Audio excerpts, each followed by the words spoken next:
Okay जी, हमारे पास जो language की बेसिक फीचर्स हैं जिनको हम डिस्कस कर रहे हैं, अगर हम इसका एक दफ़ा अहाता करें, so we have discussed data types and operators and truthy and falsy concept, right. Data types में हमने देखा कि नंबर, बूलियन और स्ट्रिंग 3 बेसिक डेटा टाइप्स हैं, और अगर कलेक्शन में जाएं तो अरे है और object, and there are certain special types as well like undefined. ठीक है जी। Null is not a data type, null object की टाइप ऑब्जेक्ट ही है। ठीक है, नल स्पेशल टाइप नहीं, अनडिफाइंड की टाइप ऑब्जेक्ट नहीं है, अनडिफाइंड एक स्पेशल टाइप है, सेपरेट इन इटसेल्फ। ठीक है जी। सो और कौन सी है इसमें? फंक्शन भी इसमें आप ऐड कर सकते हैं। Function is also a type in JavaScript. ठीक है जी। फंक्शंस का टाइप में आना एक नई चीज़ है, क्योंकि या वेरिएबल होता है या फंक्शन होता है। ये फंक्शन वेरिएबल कैसे बन गया, ये थोड़ी सी इंटरेस्टिंग इसमें डिस्कशन होगी जब हम फंक्शन पे आएंगे। तो विल सी फंक्शनल प्रोग्रामिंग जो है इज़ अ पावरफुल कॉन्सेप्ट। तो function is also a type. So एक वेरिएबल में जहाँ पे आप नंबर सेव कर सकते हैं, बूलियन सेव कर सकते हैं, स्ट्रिंग सेव कर सकते हैं, वहाँ एक वेरिएबल में फंक्शन भी सेव कर सकते हैं। इसी तरह अगर वेरिएबल में सेव हो सकता है तो इसका मतलब है कि वो वेरिएबल किसी फंक्शन को एज अ पैरामीटर भी पास हो सकता है। तो इस तरह के इसमें काफ़ी इंटरेस्टिंग केसेस आ जाएंगे। ट्रूथी एंड फॉल्सी के लिहाज से हमने देखा ट्रूथी की लिस्ट तो बहुत ही लंबी है, ऑलमोस्ट इनफाइनाइट, और फॉल्सी की लिस्ट ज़रा शॉर्ट है। नंबर में कौन कौन सी कितनी वैल्यूज़ फॉल्सी हैं?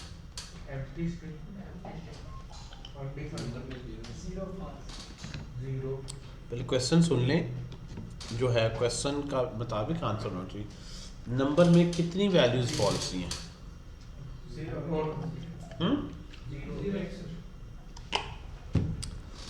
कितनी को पूछे तो तादाद बतानी चाहिए ना, ये तो नहीं बतानी चाहिए कौन सी।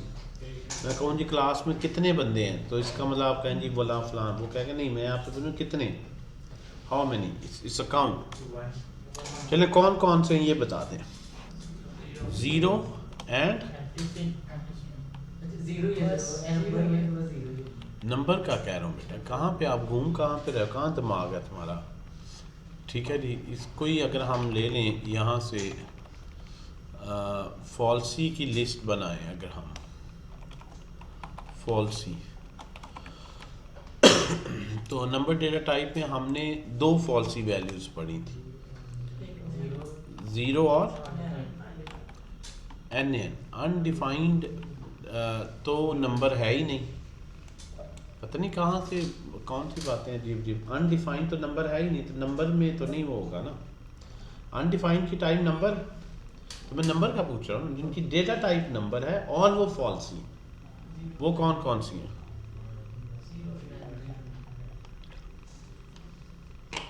ज़ीरो और एन इन्फिनिटी भी है इसमें,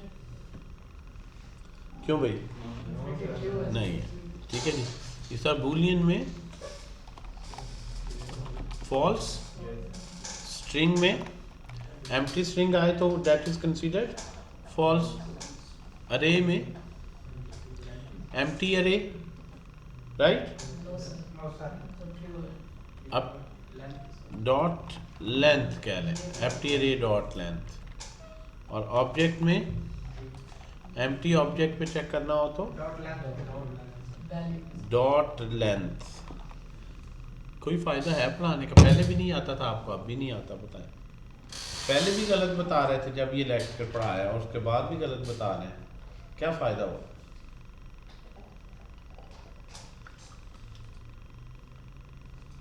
बोले नहीं, कोई फ़ायदा नहीं।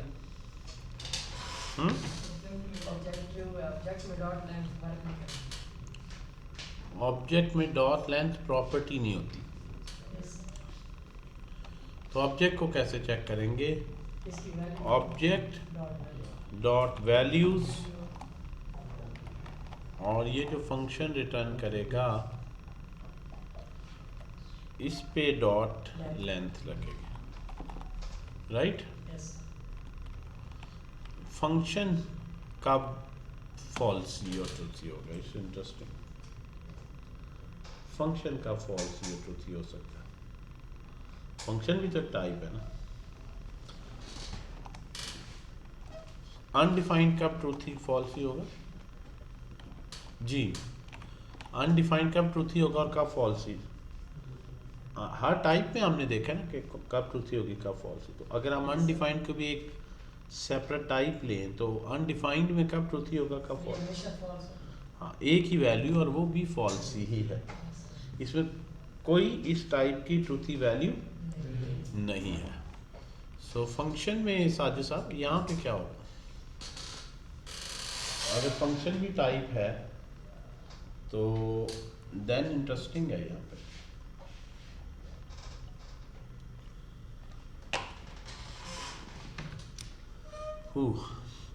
यू कैन से नल, आप एक्सप्लिसिटली सेव कर दें तो बात बन जाएगी।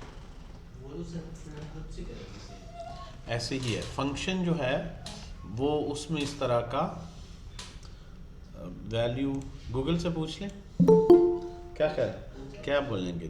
Falsies value of function JavaScript में। जो हमें नहीं आता हम इससे पूछ सकते हैं।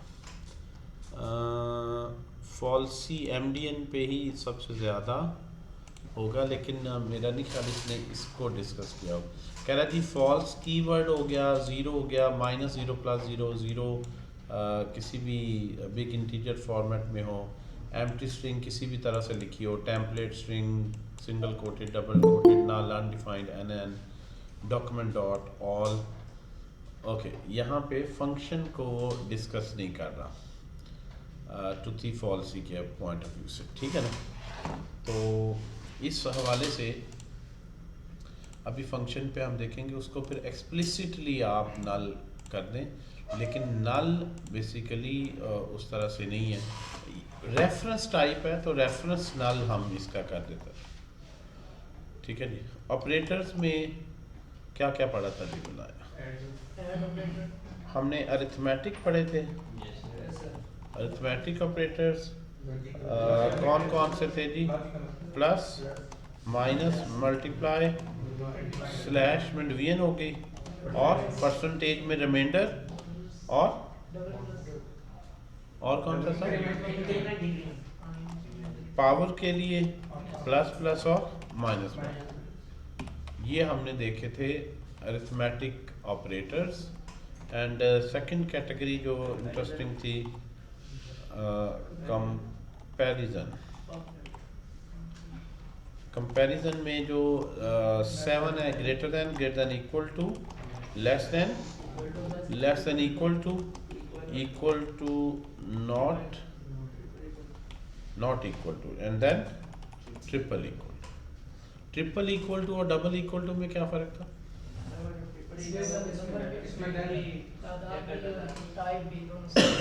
जी, कौन सा स्ट्रिक्ट इक्वालिटी है? Double equal to, triple equal, के टाइप भी सेम हो और वैल्यू भी सेम, ठीक है जी। Then we saw about logical operators. Logical operators में हमारे पास एंड, और नॉट। एंड में दोनों वैल्यूज अगर दो की कंडीशन लें तो दोनों ट्रू हैं तो ट्रू होगा, फॉल्स में कोई एक भी ट्रू हो तो ट्रू होगा, नॉट उसको ट्रूथी फॉल्सी को नेगेट कर देगा, ठीक है जी। लेकिन इसमें हमने देखा था कि ये मेनली एक्सप्रेशंस पे इसकी डेफिनेशन है। और कोई टॉपिक यहाँ तक हमने डिस्कस किया? ऑपरेटर्स को अगर हम देखें, कोई हम छोड़ तो नहीं रहे। ऑपरेटर्स का मैंने लास्ट में लिंक भी दिया था, पढ़ा है आप लोगों ने? मैंने कहा था इस लिंक को अच्छी तरह से आपने एक्सप्लोर करना है और इसको रीड करना है जी, अगर आप चाहते हैं कि आप लोगों की प्रोग्रामिंग अच्छी हो तो ये फाउंडेशंस क्लियर होनी चाहिए, राइट। सो इसमें assignment, comparison, logical and so on, we have certain operators, relational, in operator किस लिए है, यहाँ से देखें अरे के अंदर देखना हो कि वैल्यू है ये नहीं, जिस तरह ये कलेक्शन ऑफ एक अरे है, राइट, 0 इंट्रीज 1 इंट्रीज, ये वैसे इतना सेंस नहीं बनाता, ये एग्जांपल ज़्यादा सेंस बनाएगी, वो एग्जांपल आपका कॉन्सेप्ट ख़राब अभी कर सकती है। ये लीजिए, अगर हमारे पास एक कार है कोई, उस कार की डिफरेंट प्रॉपर्टीज़ को हमने ऑब्जेक्ट में सेव किया, make, model, year, car make by Honda, model is this is year. अब बहुत सी चीज़ें हमने इसमें नोट नहीं भी की, जिस तरह कलर नहीं नोट किया, इसकी प्राइस नहीं नोट की, देखना हो कि कोई प्रॉपर्टी इसमें एग्जिस्ट करती है कि नहीं। नेम, तो make in my car, in operator है यहाँ पे, लेफ्ट हैंड साइड पे एक वैल्यू है और राइट हैंड साइड पे ऑब्जेक्ट है। ये प्रॉपर्टी, इस नाम की प्रॉपर्टी इस ऑब्जेक्ट में है या नहीं। मेक के नाम की है कोई प्रॉपर्टी, यस इट एग्जिस्ट, तो ये क्या रिटर्न करेगा, ट्रू। मॉडल तो क्या रिटर्न करेगा, ट्रू। और अगर यहाँ पे लेट्स सपोज हम कर लें प्राइस, तो क्या रिटर्न कर देगा, फॉल्स। तो आप इसको देख भी सकते हैं, obviously you can just control that log it. अगर आप इसको कॉपी कर लें और यहाँ पे देखें, इस सारे में ऑपरेटर जिस तरह देखें, प्लस एक ऑपरेटर है, दो चीज़ों को प्लस करता है, इन भी एक ऑपरेटर है, वो दो चीज़ों के बारे में आपको कंपैरिजन सर्च करके सॉर्ट ऑफ बताता है कि इसमें ये चीज़ एग्जिस्ट करती है या नहीं करती, बूलियन फॉर्मेट में। तो पहले का आंसर आएगा ट्रू और दूसरे का फॉल्स, आना तो यही चाहिए। अब देखते हैं, ये हमने फाइल का नाम कुछ और ही लिखा मुझे लग रहा है। ओके जी, ये हमारे पास आ गया इन ऑपरेटर, इसको बोलते हैं, क्या बोल रहा है जी, ये रिलेशनल की कैटेगरी में रख रहा है कि एक वैल्यू का इस कलेक्शन के साथ क्या रिलेशन है, और जस्ट वो इतना ही है कि वो इनसाइड है या नहीं। ठीक है जी, यहाँ भी भूली नहीं, शायद कुछ वैल्यू छोड़ी थी, यहाँ पे लिखेंगे mark1.js। पहली आ गई ट्रू। ट्रू क्यों आ रही है कि ये वैल्यू इसमें एग्जिस्ट करती है, इस तरह ये वैल्यू इसमें नहीं एग्जिस्ट करती, ठीक है ना। अच्छा, अगर हम यहाँ पे एक चीज देखें कि यहाँ पे अगर हम एक अरे ले लें इन ऑपरेटर के हवाले से, लेट मार्क्स हैं कुछ स्टूडेंट के 10, 90, 50, 80 एंड सो ऑन। अगर मैं यहाँ पे लिखता हूँ console.log में 90 इन मार्क्स, क्या आउटपुट आएगी, ट्रू या फॉल्स? क्या आएगी जी, ट्रू। जी सर साहब, ट्रू आनी चाहिए। बहुत सी चीज़ें हैं जो प्रोग्रामिंग में ऐसे नहीं है जैसे आप समझ रहे होते हैं, उसकी बारीकी को अगर आप समझते तो यहाँ वैल्यू बेस्ड तो मैंने कभी ट्रू फॉल्स डिसाइड ही नहीं किया। मैंने ये थोड़ी देखा है इसकी वैल्यू है, वैल्यू बेस्ड तो डिसीजन नहीं ना लिया, क्या लिया? नहीं, पहले इधर मैंने साइज देखा है। अरे भी एक ऑब्जेक्ट है, तो जो चीज़ यहाँ देखी है वही यहाँ देखेंगे।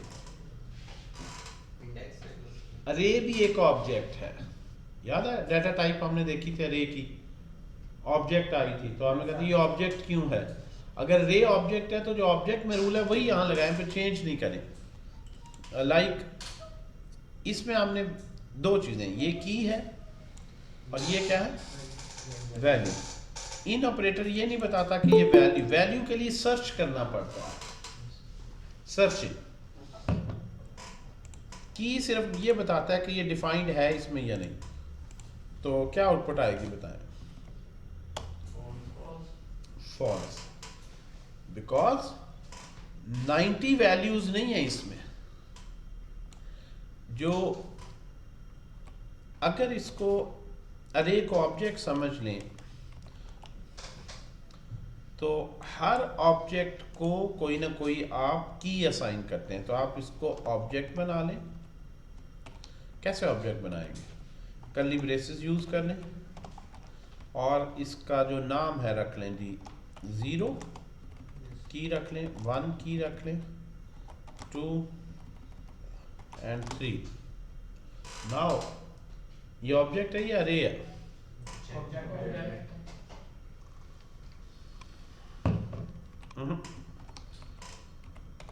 इट्स एन अरे। आप इसी तरह लिखें मार्क्स सब 0 तो पहली वैल्यू प्रिंट होगी, ऑब्जेक्ट क्यों होगा 10। मार्क्स डॉट 0 लिखेंगे तो एरर आएगा, वो कह रहा नहीं ये अरे है भाई, ऑब्जेक्ट है नहीं। मार्क्स डॉट 0 लिखें तो एरर। कौन कह रहा ऑब्जेक्ट?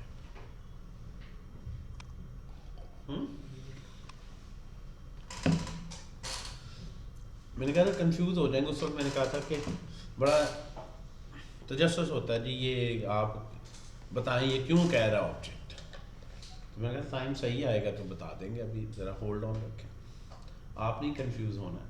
मैं तो उस वक्त भी बताता तो आप कहते ये फिर ये तो ऐसे ड्रामा ही है, ऑब्जेक्ट ही है वो भी तो उसको अरे कह देते हैं। तो वो कब कह रहे हैं अरे? वो तो आप टाइप ऑफ देखते हैं उसके नज़दीक ये ऑब्जेक्ट ही, ठीक है।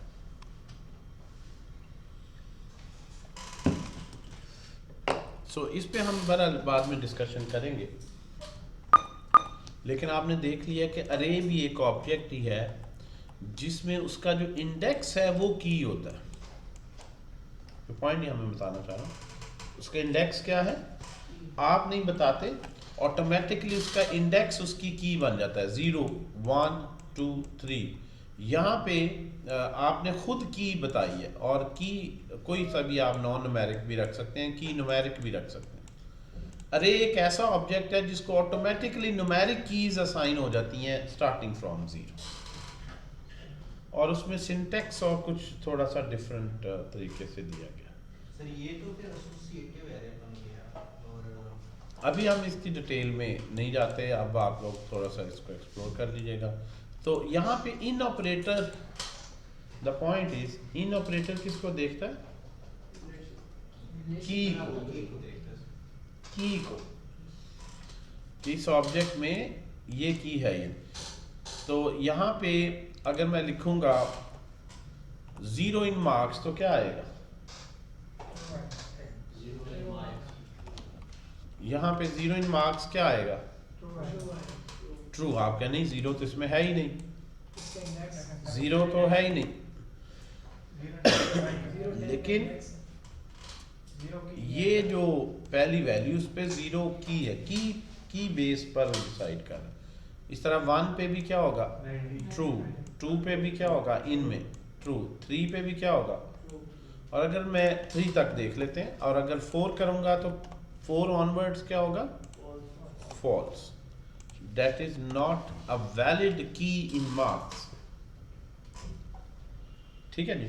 तो इन ऑपरेटर बताता है ये प्रॉपर्टी इसमें है या नहीं। वैल्यू जो मर्जी हो उसमें, विचार इंडेक्स हो, उस इंडेक्स पे जो मर्जी पढ़ो, हमें उसको सर्च नहीं हम कर, पर बताएगा कि ये 4th पोजीशन एग्जिस्ट करती है या नहीं। इस नाम की प्रॉपर्टी इसमें है या नहीं मेक, हाँ जो मर्जी लिखा हो आगे, लेकिन बहरहाल कुछ ना कुछ तो नोट हुआ होगा। अब आपको और बड़े तरीकों से कंफ्यूज करने पे आए तो किया जा सकता है, जिसमें आप ज़रा थोड़ा सा सोचने पे शायद हो जाए जी ये क्या हो गया है। अगर मैं कर दूं नल, ठीक है जी, अब क्या होगा? ट्रू होगा कि फॉल्स? हाँ जी, ऑनलाइन जो है आप लोग भी बताया करें यार, कहाँ गुम सुम हो जाते हैं। You can also should also participate and make the class more interactive. जी क्या होगा, ट्रू या फॉल्स? श्योर? अरे कुछ लोगों के चेहरों पे मुझे डाउट्स नज़र आ रहे हैं। ऑनलाइन वालों के तो चेहरे बदलते ही नहीं, आप देखें एक ही रहते हैं। There no expression less audience. और आप लोग तो मुझे नज़र आ रहे हैं ना, क्यों भाई? हफीज़ बताएं जी ट्रू या फॉल्स? सर, ये इधर हमारे पास जो आएगा सर वो फॉल्स आएगा, क्योंकि नल एक स्पेशल कैरेक्टर है। स्पेशल कैरेक्टर नहीं, रिजर्व वर्ड है जावास्क्रिप्ट लैंग्वेज में, तो ये फॉल्स ही आएगा। सर ये मैं वैसे तो के वो कर रहा हूँ। ऑब्वियसली एनालिसिस कर रहे हैं। यहाँ पे देखें, आप एक बात को देखें, इग्नोर कर रहे हैं। जब मैं देख रहा हूँ इस नाम की है या नहीं, जब मैं देख ही नहीं रहा इधर कुछ है कि नहीं, तो फिर आपको कंफ्यूज क्यों ना? अगर आप उसको समझ आए ना, एक बात को जितना मर्जी रिपीट कर ले, जब मैं देख ही नहीं रहा वैल्यू, तो मेरी बला से ना लो नॉन ना लो, मैं कहूँगा ये प्रॉपर्टी नोट हुई है ना, एक ही बात मैंने बात। लेकिन आप खाम खा अपने आप को उलझा लेते हैं। रूल सिंपल होता है, हम सोचना शुरू हो जाते हैं वो कहीं नल के लिए ना हो जाए, कहीं अनडिफाइंड के लिए ना हो। जब ये कह दी यार इस नाम की है या नहीं, बस ये देखो, तो आप वैल्यू पे बेस करके सोचे ही ना, क्योंकि वो भी वैल्यू को देखते ही नहीं, कंपाइलर भी, उन्हें सिर्फ कीज देखनी। ठीक है जी। लेकिन ये चीज़ें जो है ना वो आप लोगों को कंफ्यूज कर देती हैं, क्योंकि आप इधर नज़र ले जाते हैं। मैं कहता हूँ जस्ट इमेजिन कि ये हिडन पार्ट है, if it's defined it exist. हाँ, अब वैल्यू वैलिड है या नहीं, डिफाइंड है अनडिफाइंड है, लेकिन वो एग्जिस्ट करते। अच्छा जी, और कौन से ऑपरेटर्स हैं जी? टर्नरी ऑपरेटर पे आ जाते हैं। That's quite interesting. Ternary operator वैसे तो सी लैंग्वेज में भी है बेसिक, और एंड और के बाद सबसे ज़्यादा जो यूज़ होने वाला रिएक्ट में, जनरल प्रोग्रामिंग में ख़ास तौर पर, रिएक्ट में ख़ास तौर पर ऑपरेटर, इसको क्या बोलते हैं जी? Ternary operator. जावास्क्रिप्ट आपने एक दो बंदे हैं, पता नहीं क्यों बहुत ही मैसेज कर रहे हैं, आपकी क्लास में कौन है, मतलब अजीब से मैसेजेस बंदे एक दो कर रहे हैं जी। हमें उनका ये कहना है जी 8 से 10 महीने में जावास्क्रिप्ट ही पढ़ाएं। पता नहीं आप, वो बंदा आ गया प्रोजेक्ट कौन से करने हैं, वो जो है किसी के हाथों गुमराह होके, तो कुछ बंदों को मैसेज आ रहे हैं, सर ये नहीं रिएक्ट नहीं शुरू करनी, 8 महीने 10 महीने हमने जावास्क्रिप्ट मुझे पढ़ाएं। काफ़ी सीनियर। मैं कह यार तुम जो है फील्ड में हो, तुमने एहसास कर लिया जावास्क्रिप्ट कितनी अहम है, रिएक्ट शैक कुछ नहीं है, मन स्टैक कुछ भी नहीं है अगर जावास्क्रिप्ट आती है तो। लेकिन इसका ये भी नहीं मतलब कि हम सारा कुछ छोड़ के, मतलब बहुत ज़्यादा वो ना, मतलब एक्साइटेड हुआ। ठीक है जी, आप बोर्ड लिखना है और आप बस सोच रहे हो कि क्या होगा। ठीक है जी, तो यही चीज़ें हैं जो ज़्यादा खपाती हैं, कोई इतनी ज़्यादा नहीं है, कहीं नल है कहीं अनडिफाइंड है, कहीं अरे को एज एन ऑब्जेक्ट कहाँ पे यूज़ कर रहे हैं। ये थोड़े से जो एज केसेस हैं, ट्रू फॉल्स कहीं अनएक्सपेक्टेड हो रहा है यहाँ पे, तो यही चीज़ें हैं जो तंग करती हैं ज़्यादा। बाकी लैंग्वेज बहुत छोटी सी है ये, जावास्क्रिप्ट कोई बहुत बड़ी लैंग्वेज नहीं है, थोड़ी सी डेटा टाइप्स हैं। सर वहाँ पे लाइन नंबर 13 में जो मेक लिखा हुआ है, उसको जी जी, डबल कोट में क्लोज किया हुआ है, स्ट्रिंग। ये प्रॉपर्टी का नेम डबल कोट्स में देंगे। जी जी बिल्कुल ऐसे ही, वो की को देखेगा, अदरवाइज वो यहाँ पे इसको आइडेंटिफायर समझेगा, एक एज अ वेरिएबल समझेगा। लेकिन ऑब्जेक्ट के अंदर जब आप देते हैं तो उस वक्त ऑप्शनल है, यहाँ भी दे दें कोई हर्ज नहीं, ना दें फिर भी ठीक है। जेसन में बहरहाल यहाँ भी देना, जावास्क्रिप्ट में दे रहे फिर भी ठीक है, नहीं दे फिर भी, लेकिन कुछ सूरत में यहाँ भी डबल कोड ज़रूरी है। यहाँ भी नहीं जावास्क्रिप्ट में, जावास्क्रिप्ट में भी, ये हम डिस्कस करेंगे, वो केस आता है। अच्छा जी, लॉजिकल ऑपरेटर्स पे हम डिस्कशन स्टार्ट करने लगे हैं जी, जो न्यू टॉपिक है टर्नरी। टर्नरी क्यों कहते हैं? 3 ऑपरेंड 2 + 4 है, जिस तरह ये प्लस जो है ये बाइनरी ऑपरेटर है, ऑपरेटर जिसके लेफ्ट और राइट साइड पे ऑपरेंड्स हैं जिन पे ये अप्लाई होना है, यानी मिडल में ये क्या कहलाता है? ऑपरेटर। अगर मैट्रिक में वापस चले जाएं हम, ठीक है, ये क्या कहलाता है? ऑपरेटर। और जिस पे अप्लाई होना है वो क्या है? ऑपरेंड्स। तो ऑपरेटर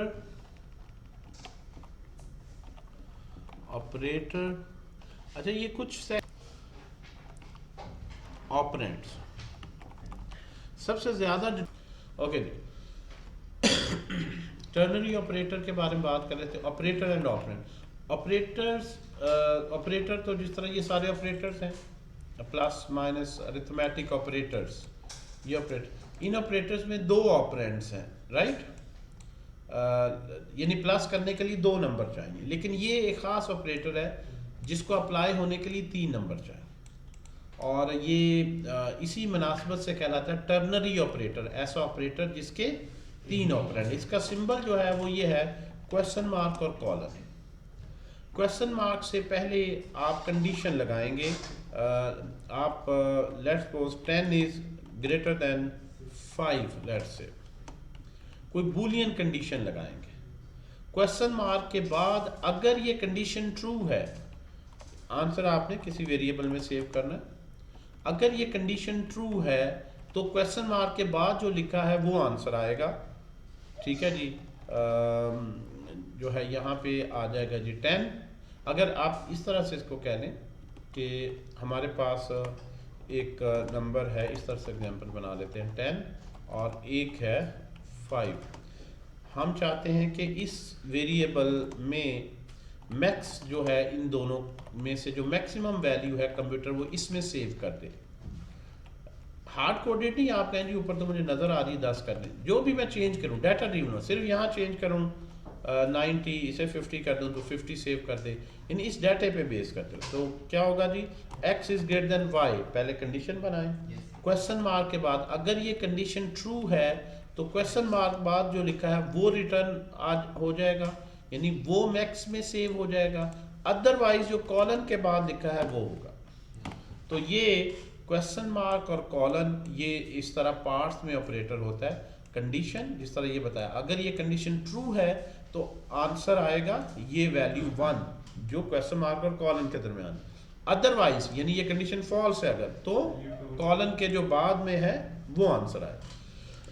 तो यहाँ इस डाटे पे अगर देखें इन वैल्यूज के मुताबिक तो मैक्स में क्या सेव होगा? y की वैल्यू, क्योंकि x इज ग्रेटर देन 5, 19 को यहाँ रखें ग्रेटर देन 50, फॉल्स, तो फॉल्स होने पे क्वेश्चन मार्क के बाद वाला स्किप हो जाएगा, ट्रू पार्ट ये एल्स पार्ट y की वैल्यू। तो आप नीचे अगर इसको प्रिंट करके देखें सो यू विल सी कि आपके पास आ जाएगा 50, और अगर इसको कर दें 0, मैंने ये फार्मूला नहीं चेंज किया, सिर्फ डाटा चेंज किया, तो दोबारा रन करूं तो क्या आ जाएगा 190, क्योंकि जब यहाँ वैल्यूज पुट की कंडीशन ट्रू हुई तो ट्रू होने के लिए क्वेश्चन मार्क के बाद वाला रन हुआ, ये इग्नोर हो गया, ये स्किप हो गया, ठीक है जी। ये तो होगी 2 वैल्यूज के बारे में बात। अगर आपके पास 3 वैल्यूज हों, लेट्स से x, y और z भी हो, कोई z में कोई भी वैल्यू हो सकती है, 7 हो सकती है, 700 हो सकती है, इन 3 में से हमने देखनी है कि मैक्सिमम वैल्यू कौन सी है, ठीक है जी। इन 3 में से मैक्सिमम वैल्यू कौन सी, टर्नरी ऑपरेटर से। तो टर्नरी ऑपरेटर में इसके ट्रू होने पर एक ही यहाँ पे चीज़ आंसर के तौर पर एक ही वैल्यू या एक ही फार्मूला, एक ही एक्सप्रेशन लिख सकते हैं जिसका आंसर मैक्स में सेव होगा, और कॉलम के बाद ये 2 पार्ट नहीं लिख सकते। तो जब भी ये आपके पास हैं, अब इससे करवाना चाहें तो आप इसमें, अब यूँ समझे 3 टीम्स हैं जो खेल रही हैं, उनके दरमियान कोई टूर्नामेंट है, आपने देखना है जी ओवरऑल विनर कौन सा होगा। कौन सा होगा जी विनर? जो दोनों में से विनर, मतलब जो मेजोरिटी को विन करता है। तो अगर x ग्रेटर देन y है तो क्या x ओवरऑल विनर होगा? अभी z तो आया ही नहीं, पता नहीं z x से भी बड़ा है या नहीं। तो एंड बोथ ट्रू हों एंड x ग्रेटर देन हो z से भी, अगर ये दोनों कंडीशंस ट्रू हैं, एंड है ना, दोनों कंडीशन ट्रू, तो फिर x ओवरऑल बड़ा होगा। अदरवाइज x या y, x तो यहां पे लिख दिया ना, अगर x y से भी ग्रेटर है और z से भी, तो ओवरऑल x ग्रेटर हो गया। अदरवाइज x तो नहीं हो सकता क्योंकि फॉल्स हो गया, या यहां से फॉल्स होगा या यहां से, x तो नहीं हो सकता, तो बाकी क्या रह गया? अब y और z में मैच पड़ेगा। y नहीं कह सकते, ये कह सकते हैं x नहीं है, लेकिन y भी हो सकता है, z भी हो सकता है, क्योंकि अगर ये कंडीशन फॉल्स हो या एंड में कोई एक भी फॉल्स हो गई तो ये नहीं होगा, कॉर्नर वाली साइड पे आ जाए। तो फिर यहाँ पे पेरेंथेसिस लगाएंगे और यहाँ किस में डिसीजन होगा? y, तो एल्स पार्ट में फिर इफ लग जाएगा कि if y is greater then z, तो y, x ऑलरेडी निकल गया है, ठीक है, अदरवाइज z। तो ये आपके पास जो है वो फॉर्मूला बना। जी बेटा। सर जो हमारे पास एफ एल्स के स्टेटमेंट है और ये जो टर्नरी ऑपरेटर है, जी जी, ये तकरीबन एक जैसे काम कर रहे हैं सर, फिर इसमें फ़र्क क्या है?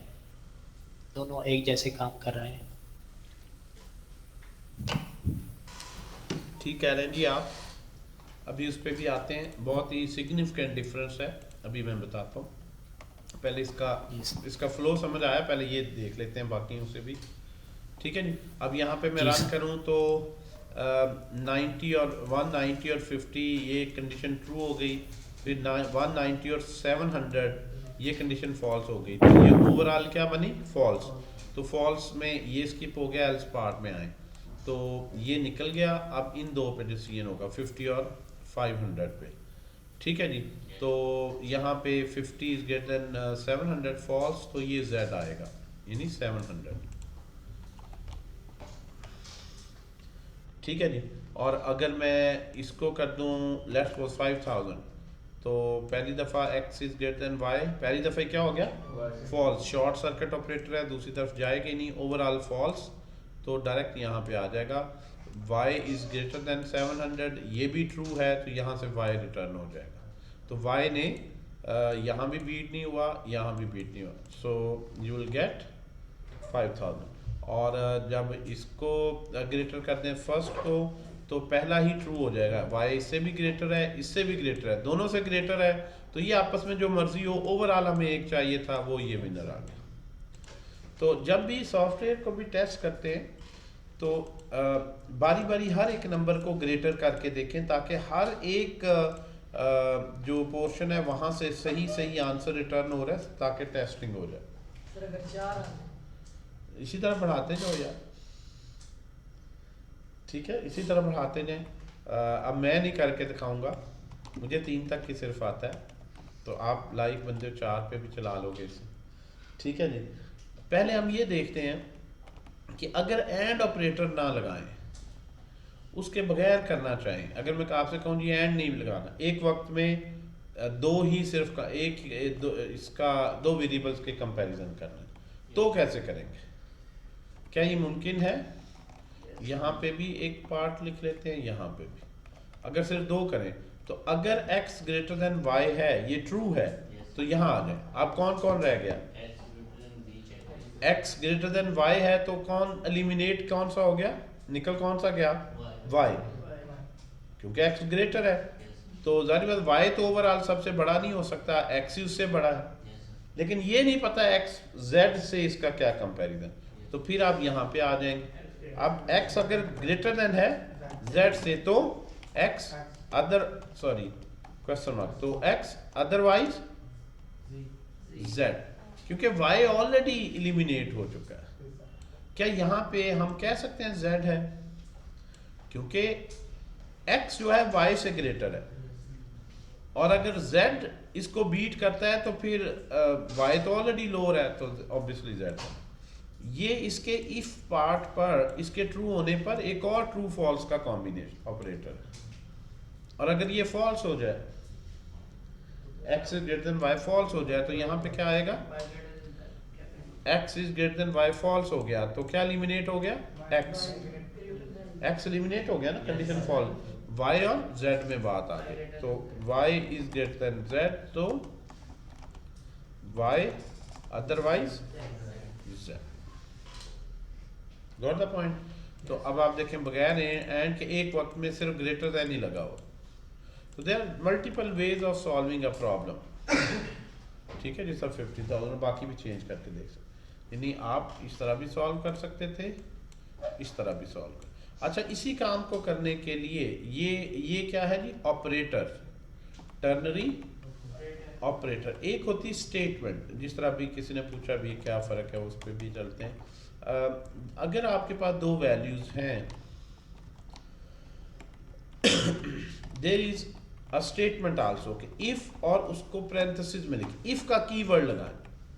अगर आपने दो वैल्यूज़ में से जो मैक्सिमम है वो उसका आंसर इस आंसर वेरिएबल में सेव करना है, तो दूसरा तरीका ये है, ऑपरेटर ना यूज़ करें, ternary operator, question mark, colon ना यूज़ करें, इफ स्टेटमेंट यूज़ करें। इफ स्टेटमेंट कैसे लिखते हैं, जिस तरह मैं यहाँ पे अगर देखें लिखूँ, मैं लिखूँ अगर यहाँ पे कंट्रोल डॉट लॉग में x स्ट्रिंग में लिख दूँ ऐसे, इज ग्रेटर,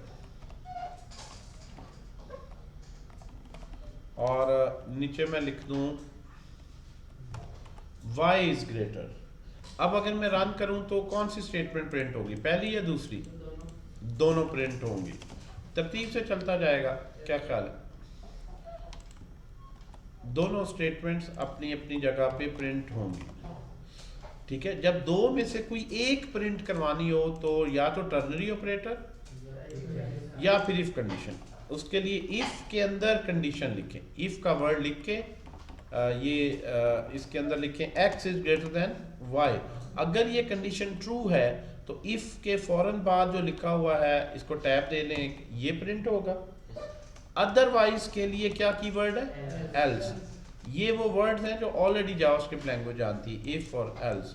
तो इफ एल्स के अंदर कर देंगे कंडीशन में, तो अगर ये कंडीशन ट्रू है तो इफ के बाद वाला, अगर ये फॉल्स है तो एल्स वाला, यानी अगर ये ट्रू है तो ये अदरवाइज। तो अब ये काम इससे भी हो गया, y इज ग्रेटर, क्योंकि 50,000 है, यहाँ पे 19,000 कर दें तो x इज ग्रेटर, यानी ये काम स्टेटमेंट से भी हो सकता है, और यही काम आप एक्सप्रेस टर्नरी ऑपरेटर लगा के भी कर सकते थे। लाइक इफ का वर्ड ना लिखते, पैरेंथेसिस की जरूरत नहीं, क्वेश्चन मार्क, अगर ये ग्रेटर है तो ये प्रिंट करो, अदरवाइज ये प्रिंट करो, दोनों में से कोई एक मैसेज प्रिंट करना है। पहले हम इसका आंसर सेव कर रहे थे, ये रिटर्न करता है, चाहे तो सेव कर लें। अभी सूरत में अगर ये रिटर्न भी कर रहा है कुछ, तो हम उसको इग्नोर कर रहे हैं, क्योंकि अगर इस पार्ट में वो जाता है और उसको एग्जीक्यूट करता है तो हमारा मकसद पूरा हो जाता है। ओके, तो यही काम आप टर्नरी ऑपरेटर से भी कर सकते थे। x इज ग्रेटर, क्योंकि ये वैल्यू ट्रू हुई जब ये पुट की गया, तो ये पार्ट आ गया, और अगर इसको 50,000 कर दें तो y इज ग्रेटर वाला। ओके, सो यहाँ से इसमें देखें, इसी तरह से ही लिख लेंगे आप, इसकी जगह पे जाके स्पेसिफिक जगह पे XYZ का कंसोल डाल दें, जिस जगह पे चाह, ठीक है, जिस क्वेश्चन मार्क कॉलन के दरमियान में आप चाह रहे हो उधर आप ये ज़रा खुद भी प्रैक्टिस कर लीजिएगा। ठीक है, मेन पॉइंट जो यहाँ पे मैं बताना चाह रहा हूँ ना, वो ये है कि अगर दोनों से ये काम हो रहा है तो फ़र्क क्या है दोनों में, कौन सा कब यूज़ करना चाहिए, ये बड़ा इंपॉर्टेंट है जो आपने यही क्वेश्चन मैं पूछने वाला था। जी इसी तरफ ही मैं आना चाह रहा था। देखें, this is what we call a statement. Statement क्या होती है और ऑपरेटर या एक्सप्रेशन क्या होता है। ऑपरेटर से क्या बनता है, एक्सप्रेशन। एक्सप्रेशन को आम अल्फाज में हम कहते हैं फॉर्मूला। यानी ये वर्ड बार बार मैं यूज़ करूँगा, एक्सप्रेशन। एक्सप्रेशन से मुराद मैथमेटिकल, जैसे कोई फार्मूला होता है। क्या होता है फार्मूला जी? जिससे कुछ ना कुछ आंसर निकलता है। जिस चीज़ से आंसर निकलता है उसको आप किसी वेरिएबल में उसका आंसर सेव कर सकते हैं। ये क्योंकि जो टर्नरी ऑपरेटर है ये एक्सप्रेशन फॉर्म ऑफ इफ है। क्या है जी? एक्सप्रेशन फॉर्म, यानी ये हल होके कोई ना कोई रिजल्ट आपको देती है, आप किसी वेरिएबल में सेव कर लें। ठीक है जी। ये ऐसा नहीं है, इसमें आप ये नहीं कर सकते कि आप यहाँ पे आंसर सेव कर लें, ये गलत है, क्योंकि इफ एक्सप्रेशन नहीं है, स्टेटमेंट। इसलिए जो कुछ इसके ट्रू होने पे चाह रहे हैं वो इसके दरमियान में ही लिखना पड़ेगा, ये आपको कुछ रिटर्न नहीं करेगी। स्टेटमेंट से मुराद वो ब्लॉक है जो रन होगा, राइट। अब रिएक्ट में जब आप काम कर रहे हैं ना, तो पहले भी मैं बता चुका हूँ, बहुत सी जगह पे एक्सप्रेशन हर जगह अलाउ होता है, स्टेटमेंट सिर्फ स्पेसिफिक जगहों पे allow.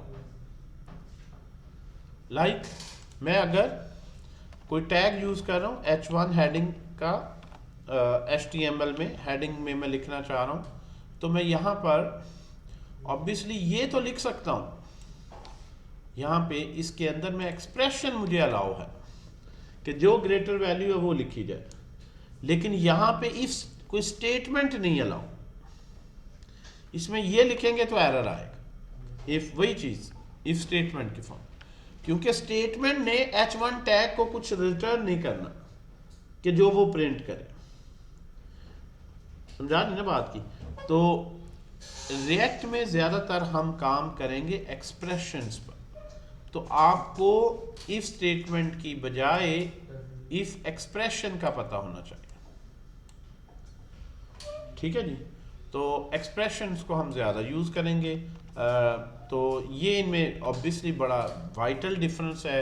It's an statement form of if, it's an expression. ठीक है जी। तो ये जो है वो आहिस्ता आहिस्ता जैसे जैसे आप मज़ीद प्रोग्रामिंग पढ़ते जाएंगे, स्टेटमेंट और एक्सप्रेशन का फ़र्क भी आप देखते जाएंगे। ठीक है जी। सो अब चलते हैं नेक्स्ट। ऑपरेटर्स पे बात हो रही है, तो दो न्यू ऑपरेटर्स हैं जो ऐड किए गए यहाँ लिस्ट में, अभी इन्होंने नहीं दिए हुए।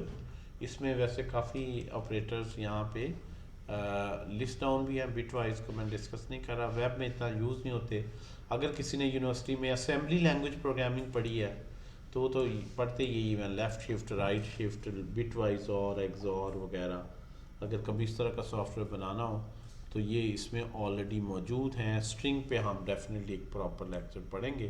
तो ये मैक्सिमम ऑपरेटर्स जो इसमें से हमने डिस्कस किए हैं। दो तीन ऐसे हैं जो रिसेंटली ऐड हुए हैं और वो बड़े इंटरेस्टिंग हैं, वो अभी हम डिस्कस करते हैं। अगर आपके पास एक ऑब्जेक्ट है, लेट्स सपोज एक अरे है आपके पास, आप इसको पहले ये देखें, इसको अगर इनिशलाइज कर दें 10 और 20 से, तो इस वक्त इसकी लेंथ प्रिंट करना चाहें आप, अरे डॉट लेंथ,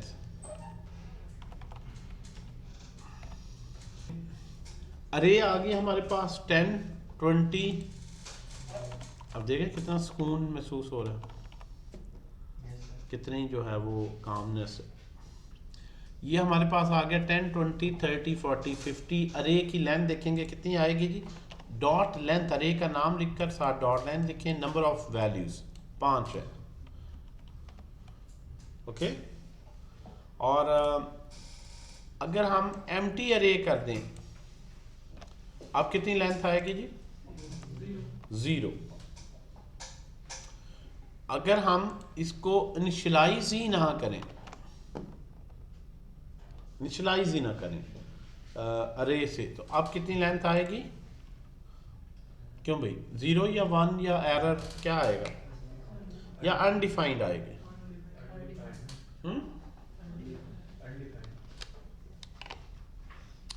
जी साजिद साहब चुप कर गए, बताएं जी, अनडिफाइंड आएगी या 0 आएगी? सर एरे हमने डिक्लेयर किया है लेकिन उसको इनिशियलाइज नहीं किया, तो ये अनडिफाइंड है। अनडिफाइंड आएगा। ये मैक्सिमम जो एरर है तो क्या है और क्यों है, ये मैक्सिमम एरर है जो बिगिनर लेवल पे करते हैं। और ये एरर मैसेज भी याद रखना, can not read properties of undefined reading length. ये बात तो आपकी ठीक है, जो अरे डिक्लेयर नहीं की गई, मैं इस लाइन को कमेंट कर देता हूँ, अगर कोई वेरिएबल इनिशियलाइज नहीं करते तो उसकी वैल्यू अनडिफाइंड है। Is perfectly fine, there is no error.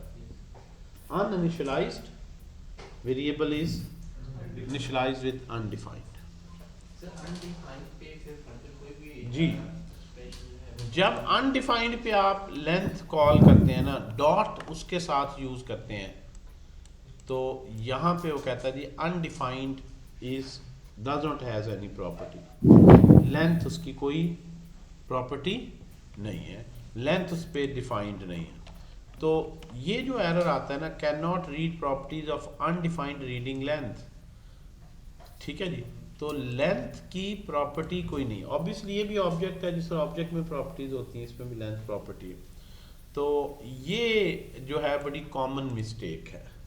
Ideally इसको यहाँ पे ज़ीरो कह देना चाहिए या कोई बेहतर हमें रिजल्ट देना चाहिए।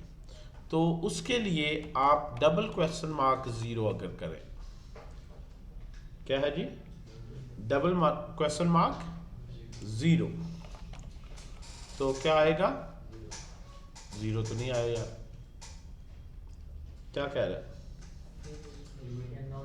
सही नहीं एग्जाम्पल हम बना रहे हैं। चलें दोबारा आ जाते हैं, कोई बात नहीं। क्वेश्चन मार्क यहाँ पे लगा, क्वेश्चन मार्क डॉट, क्या करेंगे जी, क्वेश्चन मार्क डॉट से आपके पास आएगा अनडिफाइंड।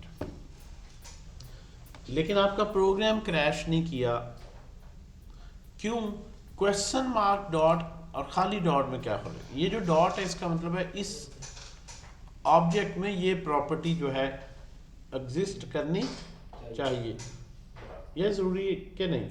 यानी ये ऑब्जेक्ट देखें, यहाँ पे एक दो चीज़ें आप इसकी डेप्थ को नहीं समझ पा रहे हैं।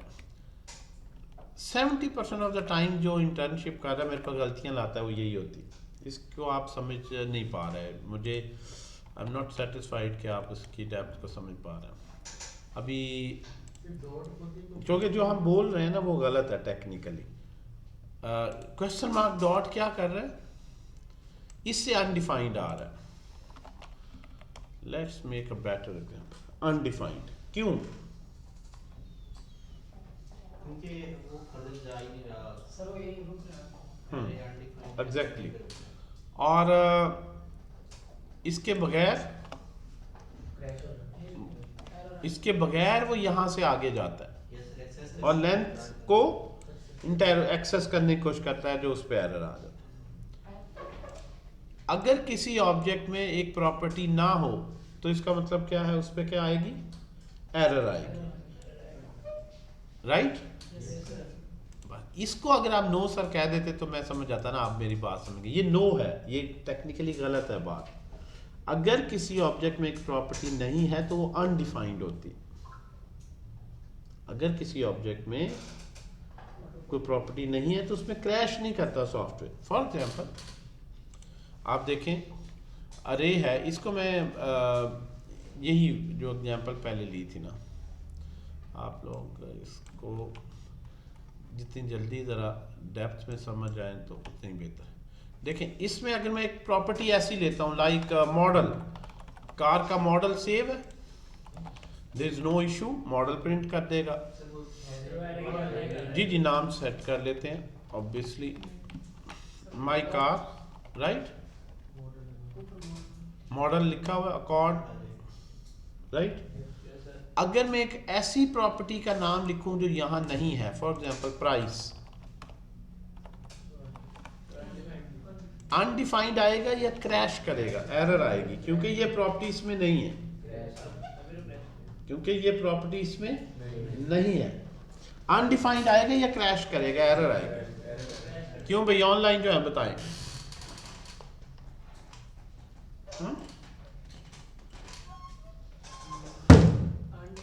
ये बोतल खत्म करने का टारगेट मैंने रखा होता है क्लास में, तो जल्दी कर लें, बोतल ख़त्म होगी, we have to end the lecture. ठीक है जी। 1 लीटर, मैं कह रहा हूँ कि यहाँ पे एरर आएगी या अनडिफाइंड आएगा? अनडिफाइंड सर अनडिफाइंड आएगा। अनडिफाइंड आएगा। तो पहले डॉट लेंथ में क्या तकलीफ है उससे, वहां भी वो अनडिफाइंड कह दे, क्या ख्याल है? सर वहाँ पे अरे की वैल्यू नहीं मिली इस वजह से। नहीं, ये रीज़न नहीं है। देखें, ये रूल जो पहले हम उससे कंक्लूड कर रहे थे ना, ये गलत है कि अगर एक ऑब्जेक्ट की ऐसी प्रॉपर्टी को एक्सेस करें जो डिफाइंड नहीं है तो वो अनडिफाइंड होती, क्रैश नहीं करता। जबकि अरे में हमने देखा है कि ये प्रॉपर्टी उसमें डिफाइंड नहीं है, या आप इसको इस तरह से समझ रहे हैं, जो मैं चाह रहा हूं कि आप इस एंगल से इसे ना समझे। आप इसे ये समझ रहे हैं कि क्योंकि अरे में लेंथ, डॉट लेंथ मैं कह रहा हूं, क्योंकि अरे में लेंथ डिफाइंड नहीं है, ये है ही नहीं है लेंथ इसमें, सो यू आर सेइंग कि इसको लेट कर लें। ये क्या इशू है, कहीं ऊपर वेरिएबल डिफाइंड है जी, लेट कर लेते हैं। ओके, कॉन्स्ट है तो कहते हैं कॉन्स्टेंट को वैल्यू दें, लेट्स वेरिएबल बन, क्योंकि ये इसमें लेंथ नहीं है डिफाइंड, इसलिए एरर आ रही। ये असल में ना बड़ी कॉमन मिस परसेप्शन है, ये आपने याद रखना। लेंथ प्रॉपर्टी ना होना कोई इशू नहीं। अब यहां से देखें, मैं इसको एम्प्टी एरे कर देता हूं, अब इसमें लेंथ नहीं है, ये लेंथ आ गई, 0 आ गई। तो रूल क्या हुआ फिर, यहां प्राइस, अगर मैं इसमें कोई भी प्रॉपर्टी नहीं रखूंगा ना, अब प्राइस में एक्सेस करूं तो क्या आएगा, क्रैश होगा या एरर आएगी? अनडिफाइंड या एरर? अनडिफाइंड आएगी। एरर कब आएगी? अगर आप इसको इवन ऑब्जेक्ट का स्ट्रक्चर ही ना दें, अगर आप इसको ऑब्जेक्ट का, इसे मैं ऐड कर लेता हूं, सर स्ट्रक्चर ही ना दें तो क्रैश करेगा। पता क्यों? एक मिनट, पता क्यों क्रैश कर रहा है? इसलिए नहीं कि प्राइस अनडिफाइंड है, कि माई कार अनडिफाइंड, इसलिए नहीं क्रैश कर रहा कि प्राइस अनडिफाइंड है। पहले ये समझो, इसलिए क्रैश कर रहा है कि अब कार अलहदा से प्रिंट करके नीचे देखो अनडिफाइंड हो, कार अनडिफाइंड है, और आप हमेशा आधा दिन लगा देते हैं बंदे ये ढूंढते प्राइस क्यों अनडिफाइंड आ रही, पता चलता है जो डाउनलोड हुआ है वो अनडिफाइंड है। मतलब ये मैं आपको कॉमन प्रैक्टिकल टिप बता, अनडिफाइंड डॉट अनडिफाइंड आप कर रहे हैं, 2 दफा अनडिफाइंड कर, एक अनडिफाइंड का कोई इशू नहीं, you are doing 2 undefined. My car in itself is undefined, और इस पे प्रॉपर्टी है ही नहीं कोई डिफाइंड, वो भी अनडिफाइंड। 2 अनडिफाइंड है बेसिकली, नॉट 1। अगर अच्छा, अब यहाँ पे वो आपको इसलिए कहता है कि अनडिफाइंड पे मैं कोई रीड नहीं कर सकता प्राइस। अगर आप यहाँ पे एम्प्टी ऑब्जेक्ट से इनिशियलाइज कर दें तो कार अनडिफाइंड नहीं रही, तो एक अनडिफाइंड हो सकता है। अब ये भी नहीं याद रखना 2 अनडिफाइंड नहीं होने चाहिए, कैसे बेहतर तरीके से याद रखें, यानी जिसके साथ डॉट कर रहे हैं ना, इसे आगे नहीं देख के आप गैस करना, पीछे देखे, क्या इसके साथ मैं डॉट कर सकता हूं, क्या ये अनडिफाइंड तो नहीं, इसको देख के आपने कोड लिखना है। अब मैं कैसे कोड लिखूं कि अगर ये, अच्छा आप कहें जी आप हमेशा में इस तरह डिफाइन कर दिया करूंगा, अक्सर ये होता है कि हम यहां पे लिखते हैं डाउनलोड डेटा, कोई डाउनलोड का फंक्शन मैंने कॉल किया और वो फंक्शन मुझे नल या अनडिफाइंड रिटर्न कर देता है, मेरे कंट्रोल में नहीं है वो फंक्शन, मेरे पास लाइब्रेरी में बना हुआ है, अगर डाटा आया तो डाटा रिटर्न कर देगा, नहीं आया तो अनडिफाइंड या नॉर्मली नल रिटर्न कर देगा। ये उस फंक्शन को आप यूज कर रहे हैं, it's not in your own control. अगर आप खुद कर रहे हैं तो खुद आपको पता है कि मैं इसको इनिशियलाइज ही सही तरह से करूं, मैं अनडिफाइंड ना छोड़ूं, एम्प्टी कर दूं ताकि एरर ना आए। But some time you call a function कि जो डाउनलोड होगा उससे इनिशियलाइज। सो दैट्स वाई आपको यहाँ पे जो कोड लिखना है वो इस तरह से लिखना है कि अगर ये ऑब्जेक्ट है फिर भी वो अनडिफाइंड इस तरह कहे, और अगर मैं इस तरह से इसको नल कर दूं फिर भी अनडिफाइंड कहे। नल या अनडिफाइंड का एक ही रूल है कि नल डॉट भी नहीं कर सकते, अनडिफाइंड डॉट भी। समझ आ गई बात की? अब इसके लिए एक ऑपरेटर है question mark dot. Question mark क्या करता है कि अगर पहला पार्ट अनडिफाइंड है तो दूसरे की तरफ जाने नहीं देता। क्यों? क्योंकि दूसरी तरफ गया तो वो वहां पे एरर आके सॉफ्टवेयर बंद हो जाएगा, क्रैश हो जाएगा। Question mark dot conditional access कर रहे हैं आप, कंडीशनली एक्सेस कर रहे हैं प्रॉपर्टी। सुना रही बात की? अब अगर पहले वाला अनडिफाइंड है, इसमें दोनों केसेस ये हैंडल करता है क्वेश्चन मार्क से, जिसके साथ डॉलर। अगर पहले वाला अनडिफाइंड है या नल है, अनडिफाइंड है या नल है, तो सेकंड जो पार्ट है वो उधर नहीं जाएगा। अगर उधर नहीं जाएगा तो फिर किधर जाएगा जी? यहीं से ही अनडिफाइंड रिटर्न कर देगा। ये रिटर्न करता है, क्या रिटर्न कर देगा? अनडिफाइंड, यानी क्रैश नहीं होगा। ओके, क्या उसने रिटर्न कर दिया? अनडिफाइंड। तो question mark dot is a safe quality writing code, और ये फीचर ES6 में नहीं इंट्रोड्यूस हुई, ES7 में भी नहीं हुई, ES9 में 9-10 में जाती है ऑपरेटर्स आए। ES6 इज 2015, उसके बाद के ईयर्स। ठीक है जी। अच्छा, अनडिफाइंड से बेहतर था प्राइस है 0 कर देता।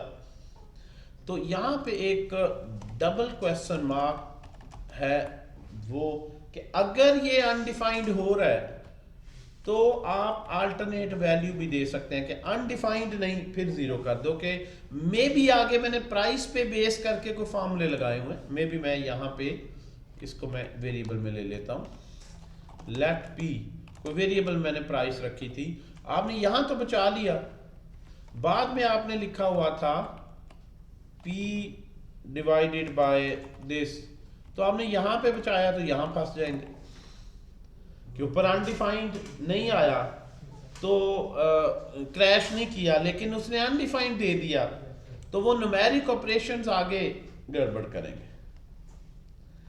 तो अगर अनडिफाइंड भी रिटर्न करना लेटर ऑन सेफ नहीं है तो फिर एक और ऑपरेटर इसी के साथ यूज कर लें जिसमें आप कह दें कि अगर ये अनडिफाइंड है तो मजीद आगे ना जाओ, अनडिफाइंड प्रोड्यूस करो, और अगर यहां से अनडिफाइंड आंसर आए तो उसकी जगह 0 रिटर्न करो।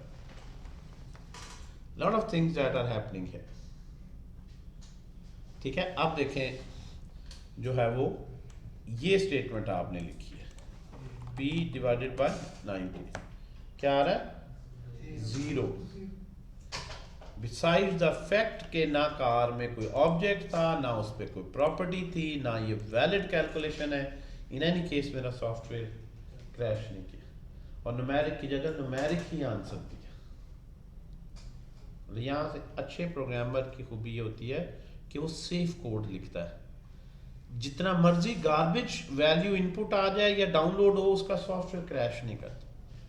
That's a quality of a good program, कि वो जो वेबसाइट बनाएगा वो ये नहीं कहेगा वो यूजर ने ये गलत इनपुट कर दी, वो डाटा एंट्री ऑपरेटर ने ये लिख दिया, मैं क्या करूं। बिसाइड द फैक्ट के उसमें इनवैलिड गार्बेज इनपुट है, स्टिल उसका सॉफ्टवेयर क्रैश नहीं करना चाहिए।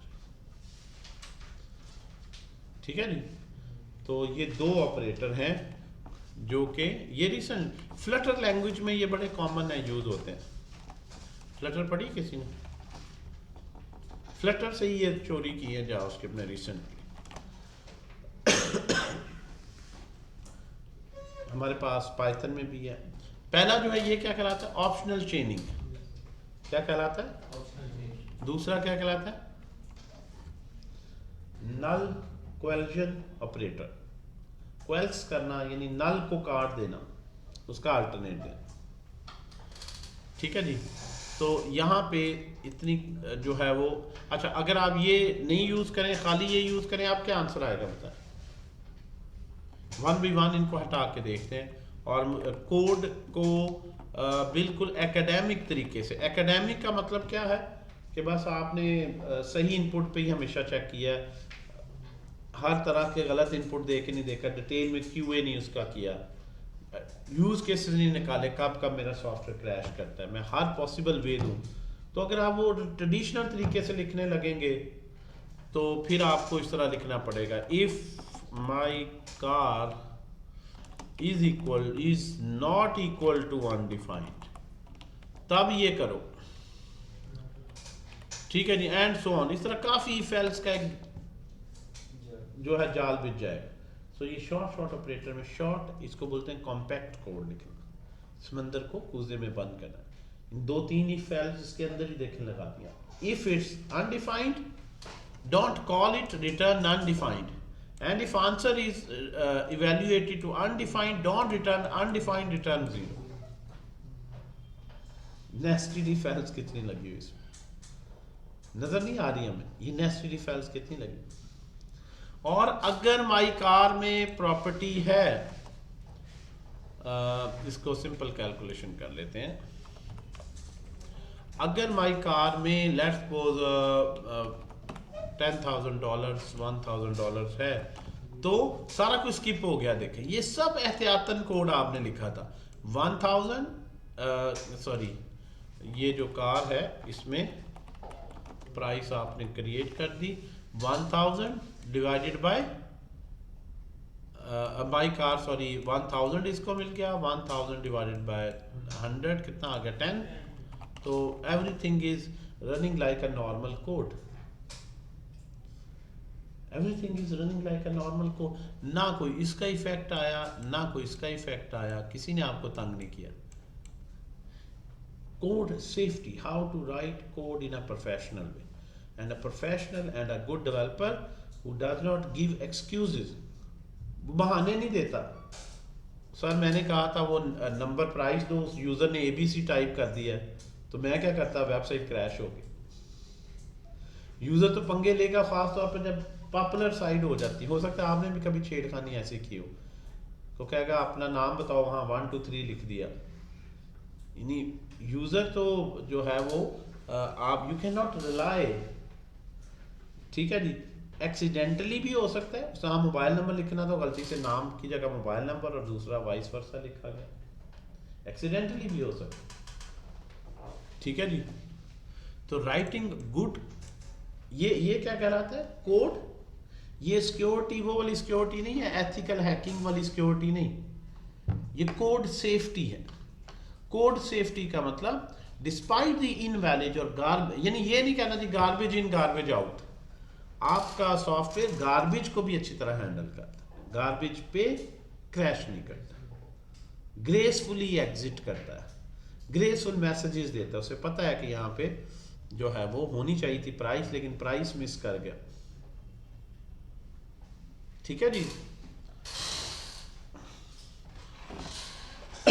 अच्छा इसको 1 by 1 अगर रिलैक्स करें हम भाई, इसको फिर एंड करते हैं जी। ये 2 ऑपरेटर्स काफ़ी काम किया। 1 by 1 रिलैक्स करें, अगर हम इसको छोड़ दें अब क्या आउटपुट आएगी,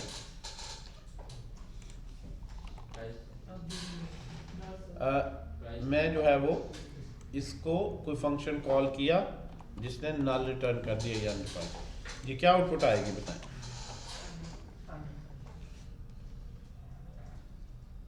आउटपुट नहीं, अभी देखें ऑपरेटर्स के आउटपुट नहीं आप लोगों से पता लग रही कि इसका आंसर क्या आना है। प्लस माइनस ज़रब तकसीम क्वेश्चन में आसान से है।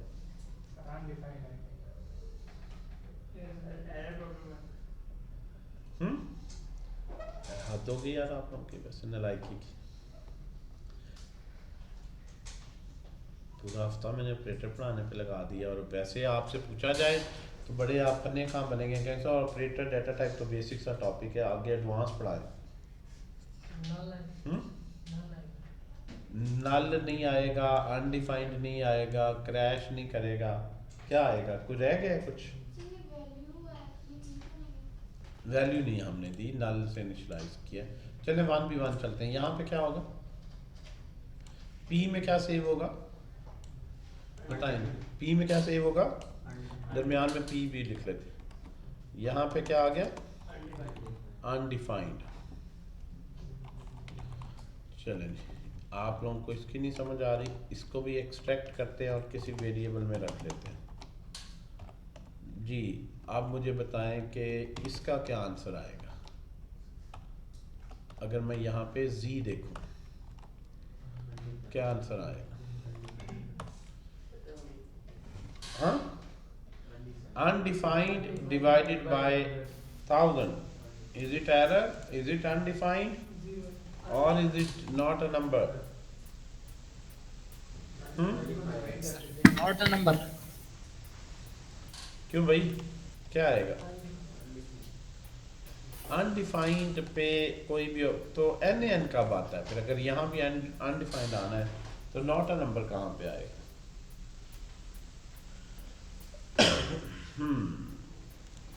पहले इसको तो ठीक करो ना, ये क्या कह रहा, सॉरी कमांड सही लिख लें, ये लिखा क्या आएगा, not a number of this.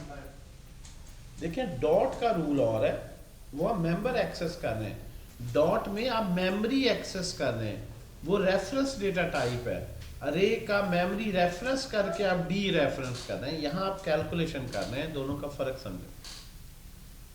इसलिए प्रिमिटिव और रेफरेंस टाइप, अगले टॉपिक मेरा ये है कि आपको ये समझाना कि रेफरेंस टाइप क्या है और मेमोरी टाइप क्या, वैल्यू टाइप्स क्या, रेफरेंस टाइप क्या है और वैल्यू टाइप क्या। तो अभी हम टाइप सिस्टम पे डिस्कशन जो है ना वो कंटिन्यू रखेंगे। अक्सर मैं उन्हें कहता हूँ कि सिर्फ वो एक जो मेरा लेक्चर है ना उसकी आप इनसे 45,000 चार्ज करें तो वो कम है। आगे जो 1-2 लेक्चर्स हैं अगर आपने वो अच्छी तरह फॉलो किए तो you will be the best developer. Otherwise आप 3 साल भी काम करते रहे बिल्कुल आप माठी रहेंगे, कब हमेशा उन्हीं एरर्स में फंसे रहेंगे, साल बाद भी मिलेंगे, 2 साल बाद भी उधर ही होंगे। ये देख लें आप, टॉपिक्स थोड़े हैं उनको अच्छी तरह से कवर करना,